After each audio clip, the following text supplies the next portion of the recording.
बस इतना ही।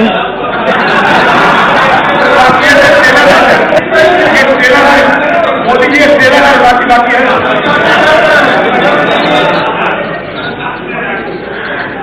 आपके लिए गांधी जी ट्रेलर हो सकते हैं, हमारे लिए गांधी जी जिंदगी है।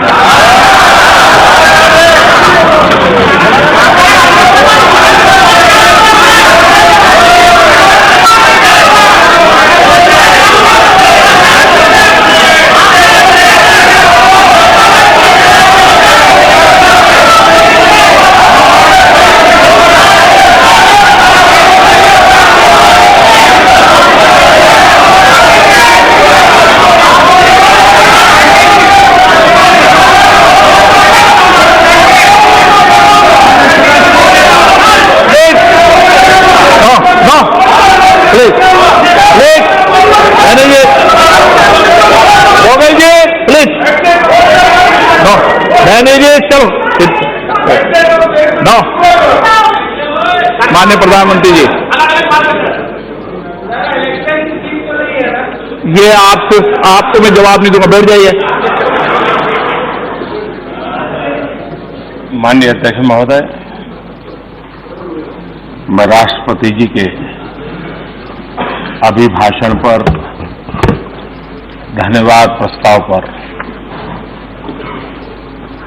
राष्ट्रपति जी का आभार व्यक्त करने के लिए सर माननीय राष्ट्रपति जी होना चाहिए सर उपस्थित हुआ।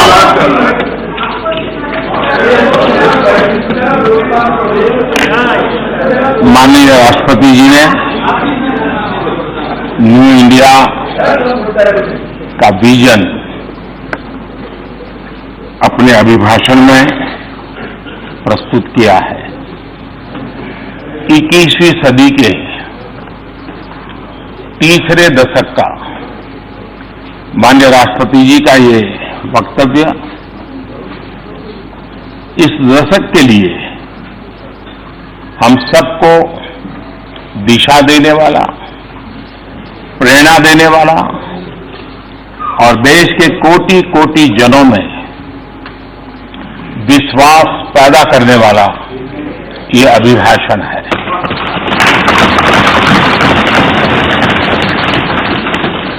इस चर्चा में सदन के सभी अनुभवी माननीय सदस्यों ने बहुत ही अच्छे ढंग से अपनी अपनी बातें प्रस्तुत की हैं, अपने अपने विचार रखे हैं। चर्चा को समृद्ध करने का हर किसी ने अपने तरीके से प्रयास किया है। श्रीमान अधीर रंजन चौधरी जी,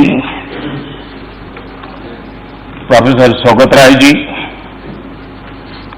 डॉक्टर शशि थरूर जी, श्रीमान ओवैसी जी, दानिश अली जी, रामकृपाल यादव जी, पीपी चौधरी जी, पिनाकी मिश्रा जी, अखिलेश यादव जी, विनायक जी राउत, कई नाम हैं। मैं सबके नाम लूंगा तो समय शायद बहुत जाएगा, लेकिन मैं कहूंगा कि हर एक ने अपने अपने तरीके से अपने विचार प्रस्तुत किए हैं। लेकिन एक स्वर यह उठा है कि सरकार को इन सारे कामों की इतनी जल्दी क्या है, सब चीजें एक साथ क्यों कर रहे हैं। ऐसा भाव भी लोगों के बातों में से आता है। तो मैं शुरुआत में श्रीमान सर्वेश्वर दयाल सक्सेना जी की एक कविता को उद्धृत करना चाहूंगा, और वही शायद हमारे संस्कार भी हैं, हमारी सरकार का स्वभाव भी है, और उसी के कारण, उसी प्रेरणा के कारण हम लिख से हट करके तेज गति से आगे बढ़ने की दिशा में प्रयास कर रहे हैं। श्रीमान सर्वेश्वर दयाल जी ने अपनी एक कविता में लिखा है, लीक पर वो चले लीक पर वे चले जिनके चरण दुर्बल और हारे हैं, जिनके चरण दुर्बल और हारे हैं। हमें तो जो हमारी यात्रा से बने, हमें तो जो हमारी यात्रा से बने ऐसे अनिर्मित पथ ही प्यारे हैं।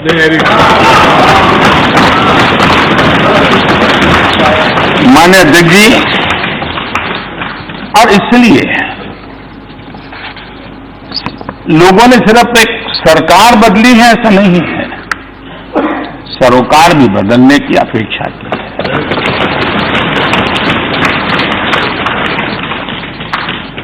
एक नई सोच के साथ काम करने की इस देश की इच्छा और अपेक्षा के कारण हमें यहां आकर के सेवा करने का अवसर मिला है।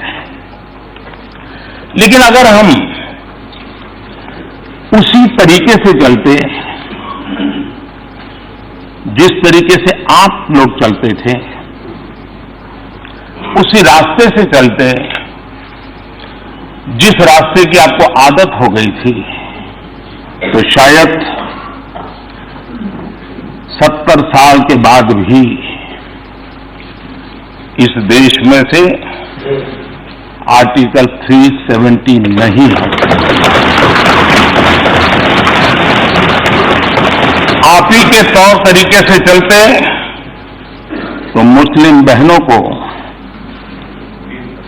3 तलाक की तलवार आज भी डराती रहती।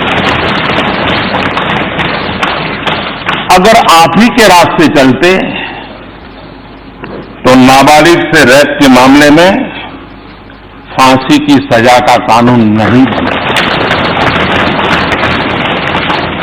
अगर आप ही के सोच के साथ चलते तो राम जन्मभूमि आज भी विवादों में रहती। अगर आप ही की सोच होती, अगर आप ही की सोच होती तो करतारपुर साहिब कॉरिडोर कभी नहीं बन पाता। अगर आप ही के तरीके होते, आप ही का रास्ता होता, तो भारत बांग्लादेश सीमा विवाद कभी नहीं सुलझता। माननीय अध्यक्ष जी,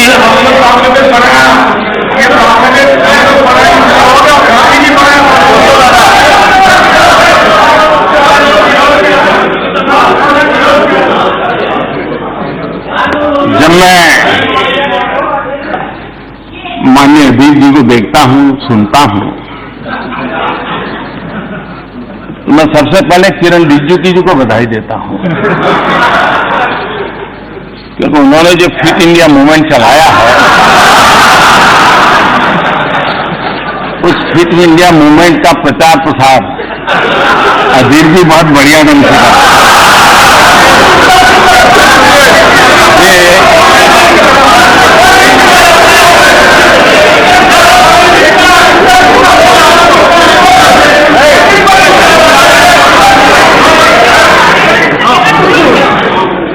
वे भाषण भी करते हैं और भाषण के साथ साथ जिम भी करते हैं।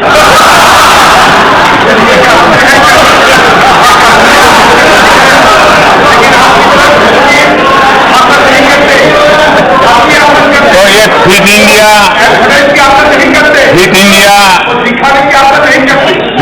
को बल देने के लिए, उसका प्रचार प्रसार करने के लिए मैं माननीय सदस्य का धन्यवाद करता हूं।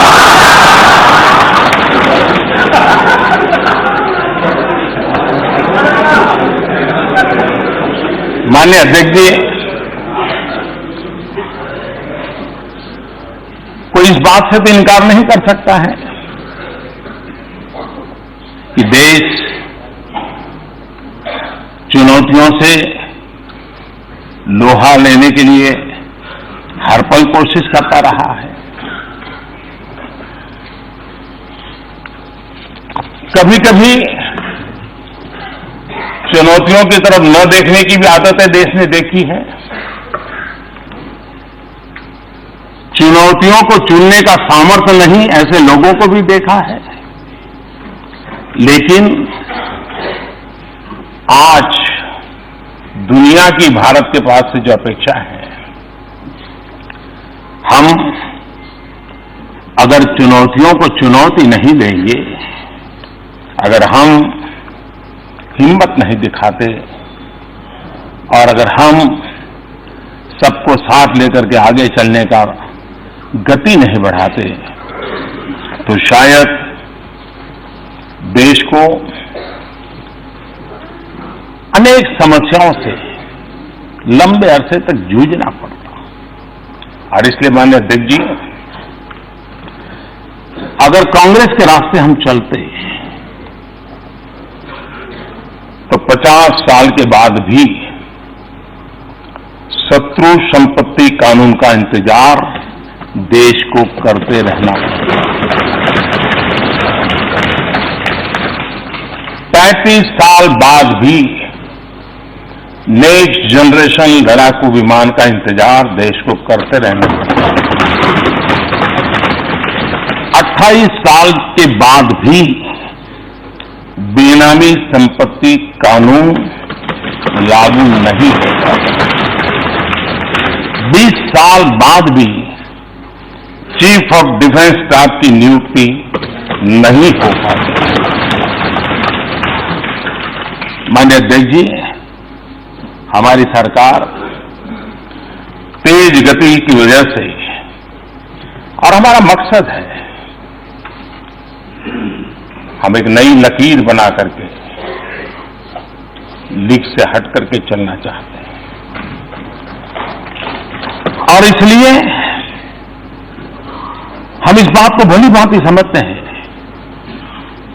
कि आजादी के 70 साल के बाद देश लंबा इंतजार करने के लिए तैयार नहीं और नहीं होना चाहिए। और इसलिए हमारी कोशिश है स्पीड भी बढ़े, स्केल भी बढ़े, डिटर्मिनेशन भी हो और डिसिसिवनेस भी हो, सेंसिटिविटी भी हो और सॉल्यूशन भी होना चाहिए। हमने जिस तेज गति से काम किया है, उस तेज गति से काम का परिणाम है कि देश की जनता ने 5 साल में देखा और देखने के बाद उसी तेज गति से आगे बढ़ने के लिए थोड़ी अधिक ताकत के साथ हमें फिर से सेवा करने का मौका दिया।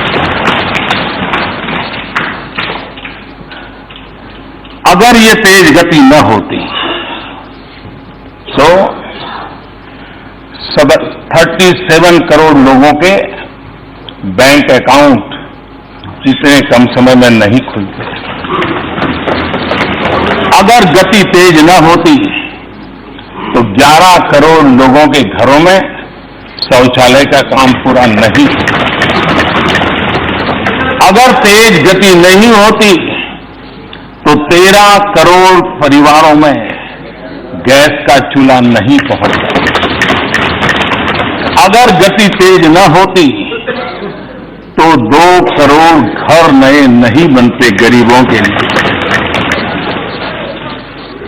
अगर तेज गति नहीं होती तो लंबे अरसे से अटके हुए दिल्ली की 1700 से ज्यादा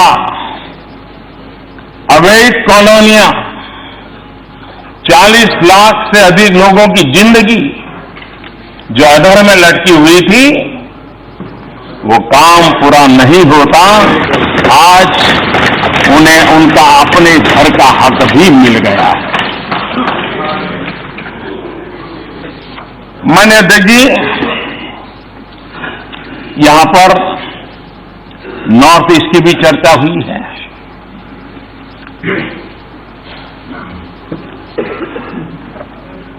नॉर्थ ईस्ट को कितने दशकों तक इंतजार करना पड़ा। वहां पर राजनीतिक समीकरण बदलने का सामर्थ्य इतनी सीटें नहीं है और इसलिए राजनीतिक तराजू से जब निर्णय होते रहे तो हमेशा ही वो क्षेत्र उपेक्षित रहा। हमारे लिए नॉर्थ ईस्ट वोट के तराजू से तोड़ने वाला क्षेत्र नहीं है।